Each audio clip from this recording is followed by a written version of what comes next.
கர்த்தருடைய நாமத்துக்கு ஸ்தோத்திரம் உண்டாவதாக. யெகோவா ராஃபா சுகந்தரு தேவனின் ஊழியத்தின் சார்பாக உங்களை நான் வாழ்த்தி ஆசீர்வதிக்கிறேன். கர்த்தர் நல்லவர். கர்த்தருக்குள்ள எல்லாரும் சந்தோஷமா இருக்கீங்களா? நாங்கள் சந்தோஷமா இருக்கிறோம். கர்த்தர் உங்களுக்கும் பெரிய காரியங்களை செய்வார். இன்றைக்கும் கூட உங்களோடு தியானிக்கும்படியாக பேசும்படியாக கர்த்தர் ஒரு வார்த்தையை இன்றைக்கு உணர்த்தினார். இந்த வார்த்தையை தியானித்து கொண்டு இருக்கும்போது ஆண்டவர் இந்த வார்த்தை கொண்டு என்னோடு ஒரு சில காரியங்களே பேசினார். ஆண்டவர் நல்லவர். பாருங்க, நிறைய குடும்பங்கள்ல சமாதானம் இல்லை, சந்தோஷம் இல்லை, சுகம் இல்லை. ஆனா இந்த வேத வசனத்தை பாருங்க, 122வது சங்கீதத்துல 7வது வசனத்தை பாருங்க. உன் அலங்கத்துக்குள்ளே சமாதானமும் உன் அரண்மனைக்குள்ளே சுகமும் இருப்பதாக. ஹல்லேலூயா. உன் அலங்கத்துக்குள்ளே சமாதானமும் உன் அரண்மனைக்குள்ளே சுகமும் இருப்பதாக. ஆண்டவருடைய வார்த்தையை பார்த்தீங்களா? தெளிவா சொல்லப்பட்டிருக்கிறது. இந்த வார்த்தை பாருங்க, எத்தனையோ குடும்பங்கள்ல சுகத்தை ஆண்டவர் கொடுத்திருக்கிறார். எத்தனையோ குடும்பங்கள்ல சமாதானத்தை ஆண்டவர் கொடுத்திருக்கிறார், ஆசீர்வதிச்சிருக்கிறார். நம்ம ஆண்டவர் அற்புதங்களை செய்கிற தேவன், அதிசயங்களை காண பண்ணுகிற தேவன். நல்ல ஒரு ஆண்டவர் நம் கூட இருக்கும்போது நம்ம பயப்பட வேண்டியது இல்லை, கலங்க வேண்டியது இல்லை, திகைய வேண்டியது இல்லை, சோர்ந்து போக வேண்டியது இல்லை. ஹல்லேலூயா. பாருங்க, உன் அலங்கத்துக்குள்ள என்னது இருக்கா? சமாதானம் இருக்கா. சமாதானத்துக்கு தேடி அலைந்து திரிகிற எத்தனையோ பிள்ளைகள் இருக்காங்க. ஆனா அவங்களுக்கெல்லாம் எங்க போனாலும் சமாதானம் இருக்காது. ஆனா கர்த்தருடைய சமூகத்துக்கு வந்தா கர்த்தர் நிச்சயமாகவே சமாதானத்தை கொடுப்பார். ஹல்லேலூயா. சமாதானம் கர்த்தர் கொடுக்கிற சமாதானம் அந்த குடும்பத்துக்குள்ள, கணவன் மனைவிக்குள்ள, பிள்ளைகளுக்குள்ள, பெற்றோருக்குள்ள, சகோதரர்களுக்குள்ள சமாதானத்தை கொடுக்கிறது கர்த்தர். ஹல்லேலூயா. ஹல்லேலூயா.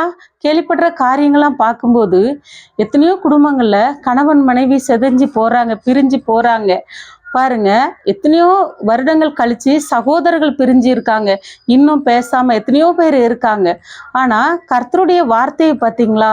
நமக்காக வேதத்தை வாசித்து பாருங்க, தியானிச்சு பாருங்க, அவரோடு நடந்து பாருங்க. கட்டாயம் நம்ம குடும்பத்துல கர்த்தர் என்ன செய்வாருன்னு சொன்னா சமாதானத்தை தருவார். ஹல்லேலூயா. பாருங்க, சமாதானத்துக்காக நம்ம என்ன செய்யணும்? ஆண்டவருடைய சமூகத்துல வேண்டிக் கொள்ளணும். ஹல்லேலூயா. பாருங்க, சமாதானத்தை தந்துட்டு ஆண்டவர் இன்னொரு வார்த்தை சொல்றாரு, உன் அலங்கத்துக்குள்ள பாருங்க சமாதானமும் உன் அரண்மனைக்குள்ள சுகமும் இருப்பதாக. ஹல்லேலூயா. அரண்மனைக்குள்ள என்னது இருக்குது? சுகம் இருக்குது. நம்ம எந்த ஒரு பலவீனத்திலும் இருக்கிறத கர்த்தர் விரும்ப மாட்டார், சோர்ந்து இருக்கிறத விரும்ப மாட்டார், வியாதியில இருக்க கர்த்தர் விரும்ப மாட்டார், படுக்கையில இருக்க கர்த்தர் விரும்ப மாட்டார். ஹல்லேலூயா. அதெல்லாம் கர்த்தர் என்ன செய்வாராம்? மாற்றி போடுவாராம். ஹல்லேலூயா. பாருங்க, நல்ல ஒரு வசனத்தை ஆண்டவர் நமக்கு தந்திருக்கிறார். அடிக்கடி எனக்கு இந்த வசனம்லாம் ரொம்ப பிடிக்கும். அதிகாலையில் எழுந்து செபிக்கும் போது எப்பெல்லாம் நீங்க செபிக்க இருக்கிறீங்களோ அப்பெல்லாம் நீங்க என்ன பண்ணுங்கன்னா இந்த வசனத்தை சொல்லி செபிங்க. குடும்பத்துக்குள்ள சமாதானம் ரொம்ப அவசியம். காலையில எழுந்ததும் சண்டை போடக்கூடாது. இந்த வேத வசனத்தை தியானிச்சுட்டு என்ன செய்யணும்? சமாதானமாவே இருக்கணும். ஜெபிக்காம நம்ம எந்த காரியத்தையுமே எடுக்க முடியாது. ஹல்லேலூயா. வேதத்தை நேசிக்கணும், வாசிக்கணும், அதுக்கப்புறம் என்ன செய்யணும்? அதன்படி நடக்கணும். ஹல்லேலூயா. 119வது சங்கீதத்துல அதுல ஒரு வசனம் 165வது வசனத்துல போட்டிருக்கு, உம்முடைய வேதத்தை நேசிக்கிறவர்களுக்கு மிகுந்த சமாதானம் உண்டு. ஹல்லேலூயா. அவருடைய வேதத்தை நம்ம நேசிக்கணும். ஹல்லேலூயா. அதை நேசிச்சா என்னது கிடைக்குதான்? சமாதானம் கிடைக்குதான். ஹல்லேலூயா. வேத வசனத்தை நேசிச்சா, வாசிச்சா எப்படி இருக்குதான்? சமாதானம் கிடைக்குதான். ஹல்லேலூயா. நம்ம இருதயம் எப்போதும் எப்படி இருக்கணும்னா சமாதானமா இருந்துட்டே இருக்கணும். யாரையும் நம்ம பகைச்சு இருக்கக்கூடாது. பகைக்கிறவர்கள் பகைத்தால் கூட நம்ம இருதயம் எப்போதுமே சமாதானமா தான் இருக்கணும். ஹல்லேலூயா. சமாதானமா இருக்கும்போது தான் யாராவது நம்மகிட்ட ஒரு ரொம்ப நாள பேசாம இருந்தவங்க வந்தா கூட ஆண்டவர் நம்ம இருதயத்துல சமாதானம் தந்தபடினால அவங்களோட என்ன செய்வார்னா சமாதானமாய் போகும்படி செய்வார். ஹல்லேலூயா. ஒருவனுடைய வழிகள் கர்த்தருக்கு பிரியமா இருந்தால் அவனுடைய சத்துருகளும் அவனோடு கூட என்ன செய்வாராம்? சமாதானமாகி போகும்படி கர்த்தர் செய்வாரா. ஹல்லேலூயா. அப்படிப்பட்ட தேவன் நம்ம கூட இருக்கிறார். பாருங்க, என்னோட ஊழியத்தின் பாதையில அங்க நான் ஒரு ஊழியத்துக்கு போகிறது உண்டு. ரொம்ப ஒரு கடினமான இடத்துக்கு நான் போயிருக்கும்போது, அந்த இடத்துல நான் ஒரு வீட்டு ஊழியம் நான் செய்யும்போது, அங்க ஒரு ஒரு அம்மா வந்து என்கிட்ட ஜெபிக்க வந்தாங்க. அப்போ எதுக்குமா ஜெபிக்கணும்னு கேட்டேன். 3 வருடமா என் மருமக என்கிட்ட பேசலன்னு சொன்னாங்க. அப்போ ஏன் பேசலன்னு கேட்டப்ப அவங்க ரீசன் நிறைய சொல்லிட்டே இருந்தாங்க. பாருங்க, அப்ப நான் சொன்னேன், ஒரே வார்த்தை தான் சொன்னேன். ஆண்டவர் உங்களுக்கு சமாதானத்தை தருவாருமா, இன்றைக்கே கர்த்தர் உங்களுக்கு சமாதானம் தருவாரு.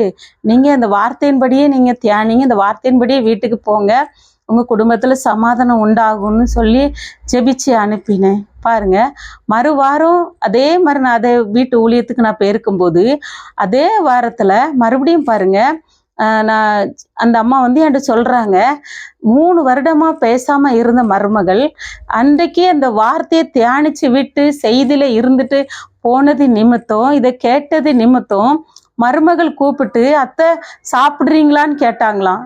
இவ்வளோ ஒரு ஆச்சரியம் இல்லை? சாப்பிட்றீங்களா அத்தை, சாப்பிடுங்கன்னு சொல்லி அன்போடு உபசரித்தாங்கன்னு இந்த மாமியார் வந்து மருமகளை சந்தோஷமா சொன்னாங்க. பாருங்க, எப்படிலாம் கர்த்தர் சமாதானம் கொடுக்குறார். அவருடைய சமூகத்துல வந்தா சமாதானம் நிச்சயம், அவருடைய சமூகத்துல வந்தா சுகம் நிச்சயம், அவருடைய சமூகத்துக்கு வந்தா பலன் நிச்சயம். கர்த்தர் படுக்கையை மாற்றி போடுவார். மரணப்படுக்கையில் இருக்கிற ஜனங்களை என்ன செய்வார்? கர்த்தர் மாற்றி போடுவார். அவங்களுக்குள்ள இருக்கிற பலவீனத்தை கர்த்தர் மாற்றி போடுவார். ஹல்லேலூயா! கர்த்தர் சுகத்தை கொடுக்கிற தேவன். அரண்மனைக்குள்ள சந்தோஷம் இருக்கணும், சமாதானம் இருக்கணும். அவருடைய ஆளுகை நம்ம குடும்பத்துல இருந்துட்டா பாருங்க, எத்தனை வருடம் சமாதானம் இல்லாம பிரிஞ்சு கிடந்தாலும் கவலைப்பட வேண்டிய அவசியம் இல்லை. பாருங்க, அப்படிப்பட்ட குடும்பங்களை கர்த்தர் என்ன செய்வார்னா சமாதானத்தை கொடுப்பார். சுகம் இல்லையா, பலவீனத்துல இருக்கீங்களா, பயங்கர போராட்டத்துல இருக்கீங்களா, கவலைப்படாதீங்க. கர்த்தர் என்ன செய்வார்னா உங்களுக்கு சுகத்தை தருவார். அதுக்குத்தானே ஆண்டவர் இருக்கிறாரு. வேதத்தை வாசிங்க, நேசிங்க, சமாதானத்தோடு இருங்க. கர்த்தர் என்ன செய்வார்னா நமக்கு பெரிய காரியங்களை செய்வார். சோமனோமா. ஹல்லேலூயா! உம்மை துதிக்கிற இயேசப்பா, இந்த வேலையை உம்முடைய கரத்துல ஒப்பு கொடுக்கிறோம். என் தகப்பனே, உம்மை மகிமைப்படுத்துகிற இயேசப்பா. ஆண்டவரே, எங்களுக்கு இந்த தந்திருக்கிற இந்த நல்ல ஸ்லாக்கியத்துக்காக நன்றி. இந்த நேரத்துக்காக, இந்த டைமுக்காக ஆண்டவரே ஸ்தோத்திரம். இந்த வேலைக்காக ஜெபிக்கிற இயேசப்பா. ஆண்டவரே, துதிக்கிற கேட்ட வார்த்தையின்படியே என் தகப்பனே, நீங்க சுகத்தை கொடுக்கிற தேவன். ஆமென். துதிக்கிற அரண்மனைக்குள்ள ஆமென். ஸ்தோத்திரம் ஆண்டவரே. அரண்மனைக்குள்ள சுகத்தை கொடுக்கிற தேவன், அலங்கத்துக்குள்ளே சமாதானத்தை கொடுக்கிற தேவன். என் ஆவியானவரே, உம்மை மகிமைப்படுத்துகிற இயேசப்பா. ஆண்டவரே, கேட்ட வார்த்தையின்படி கர்த்தர் ஆசீர்வதிப்பீராக. கேட்ட வார்த்தையின்படி ஒவ்வொரு குடும்பங்களில் சமாதானம் உண்டாவதாக. கேட்ட வார்த்தையின்படி ஒவ்வொரு குடும்பத்திலையும் சுகம் உண்டாவதாக. ஆளுகை கர்த்தருடைய தேவன் இருக்கும்படியாக ஜெபிக்கிற இயேசப்பா. உங்க ஆளுகை தங்கி இருக்கட்டும், உங்க மகிமை தங்கி இருக்கட்டும். எந்தெந்த பிள்ளைகள்லாம் குடும்பங்கள்ல சமாதானத்துக்கு இழந்து தவிக்கிற பிள்ளைகள், சுகத்தை இழந்து தவிக்கிற பிள்ளைகள் குடும்பங்கள்ல என் கர்த்தருடைய ஆவியானவர் ஒரு குடும்பத்திலையும் என் தேவன் நீர் ஆண்டவரை சமாதானத்தை கட்டளையிடும்படி செபிக்கிறோம். ஆண்டவரை சுகத்தை கட்டளையிடும்படி செபிக்கிறோம். என் ஆவியானவர் உம்முடைய வார்த்தை பொய்த்து போகாது ஏசப்பா. உம்முடைய வார்த்தை மெய்யானது ஏசப்பா. ஆண்டவரே ஸ்தோத்திர நன்றியோடு துதிக்கிறப்பா. நீங்க ஆசீர்வதிங்க. பலவீனத்தோடு இருக்கிற பிள்ளைகளுக்கு விடுதலை சுகம் உண்டாகட்டும். ஆமென். துதிக்கிற ஏசப்பா. தினந்தோறும் இந்த வேதத்தை நேசிக்கிறவர்களா என் ஜனங்கள் மாறட்டும். தினந்தோறும் இந்த வேதத்தை ஆண்டவரே வாசிக்கிறவர்களாக, அதன்படி நடக்கிறவர்களாக என் கர்த்தன் என் ஜனங்களை மாற்றுவீராக என்று செபிக்கிறப்பா. ஆண்டவரே, உம்முடைய வேதத்தை நேசிக்கிறவர்களுக்கு மிகுந்த சமாதானம் உண்டு. அவருடைய சமூகத்துல வந்த பிள்ளைகள் வெக்கப்பட்டு போவதில்லை. என் தேவனாகிய கர்த்தர் நீர் பொறுப்பெடுத்துக் கொள்ளுங்க ஏசப்பா. இம்மட்டு காத்த தேவனாகிய கர்த்தருக்கு ஆமென். ஸ்தோத்திரம். இயேசுவின் நாமத்தினால நன்றி செலுத்துகிறோம் ஆண்டவரே. ஜெபத்தை கேட்ட பெரிய தேவன் ஆண்டவரே, இன்றும் ஆண்டவரப்பா எங்களோடு கூட இருக்கிறதுக்காக நன்றி செலுத்துகிறோம் ஆண்டவரே. பொறுப்பெடுத்துக் கொள்ளுங்க. இயேசுவின் மூலம் ஜெபிக்கிறோம் நல்ல பிதாவே, ஆமேன். கர்த்தர் உங்களோடு கூட இருந்து பெரிய காரியங்களை செய்வார். ஆமேன். God bless you.